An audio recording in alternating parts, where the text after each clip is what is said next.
আমরা বেশ কিছুদিন ধরে গত ৫ তারিখে একীভূত হওয়ার ঘোষণা দিয়েছেন গভর্নর আনুষ্ঠানিকভাবে ৫ টা ব্যাংকের।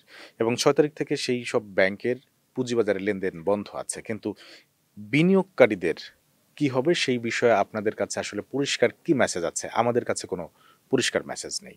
আপনি যদি দেখেন যে আমরা গত জানুয়ারি মাসে ১ম আমরা এই ব্যাপারটা সেন্ট্রাল ব্যাংকে চিঠি লিখেছি যে, যেকোনো লিস্টেড কোম্পানি ব্যাপারে যখন সরকার বা বাংলাদেশ ব্যাংক একটা সিদ্ধান্ত নেয়, সেখানে যাতে আমাদেরকে বলতে আমি বোঝাচ্ছি Dhaka stock exchange brokers association যারা কিনা অল স্টেক হোল্ডারের স্বার্থ রক্ষা করে, আমাদেরকে আ ইনক্লুড করার জন্য।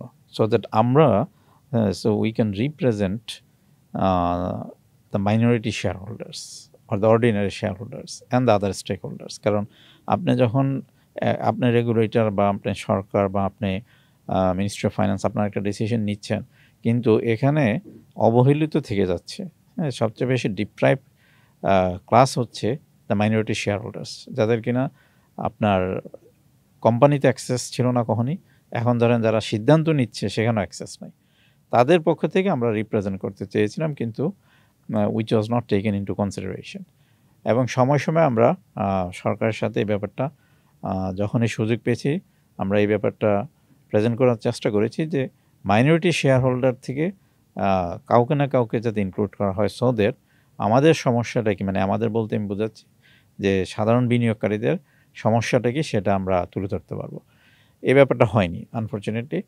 এখন যেটা হচ্ছে যে আমরা কিন্তু মানে মোটামুটিভাবে আমরা আঁচ করতে পেরেছিলাম যে আমাদের অ্যাপ্রিহেনশন যেটা ছিল যে আল্টিমেটলি হয়তো সাধারণ বিনিয়োগকারীরা কিছুই পাবে না, এবং সেটাই আপনার এখন আমরা দেখতে পাচ্ছি যে যে ৫টা ব্যাংকের ব্যাপারে সিদ্ধান্ত হয়ে গেল যে ৫টা ব্যাংক আর থাকবে না।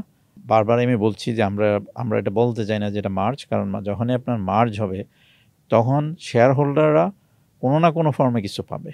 আচ্ছা, আপনি এখন যদি বলেন যে না ৫টা bank ব্যাংকরাপ্ট, that's a different issue. কিন্তু ৫টা ব্যাংক ব্যাংকরাপ্ট না বলে বলা হচ্ছে মার্জ করা হচ্ছে, বাট আমরা বলছি এটা বেইল আউট।